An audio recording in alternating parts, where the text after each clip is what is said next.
മാതാപിതാക്കളെ വെട്ടിക്കൊന്ന മകനെ തൂങ്ങി മരിച്ച നിലയിൽ കണ്ടെത്തി. ഇടുക്കി മൂലമറ്റം ചേറാടി കീരിയാനിക്കൽ അജേഷിനെയാണ് മരിച്ച നിലയിൽ കണ്ടെത്തിയത്.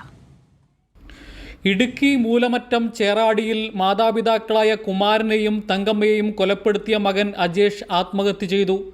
വീടിന് സമീപത്തെ നച്ചാർപ്പുഴയിലെ കുറുങ്കയം ഭാഗത്തെ മരത്തിലാണ് തൂങ്ങി മരിച്ച നിലയിൽ അജേഷിനെ കണ്ടെത്തിയത്.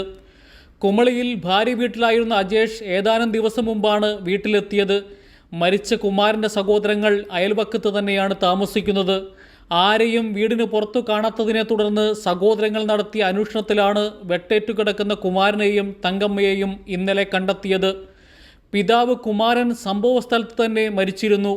അമ്മ തങ്കമ്മയെ ആദ്യം തൊടുപുഴയിലുള്ള ഇടുക്കി ജില്ലാ ആശുപത്രിയിൽ പ്രവേശിപ്പിച്ചതിന് ശേഷം കോട്ടയം മെഡിക്കൽ കോളേജിലേക്ക് കൊണ്ടുപോയെങ്കിലും ജീവൻ രക്ഷിക്കാനായില്ല. സംഭവത്തിന് ശേഷം അജേഷിനായി തിരച്ചിലായിരുന്നു പോലീസുകാരും നാട്ടുകാരും. കാഞ്ഞാർ പോലീസ് സംഭവസ്ഥലത്ത് എത്തി മേൽനടപടികൾ സ്വീകരിക്കുന്നു. കൈരളി ന്യൂസ്, ഇടുക്കി.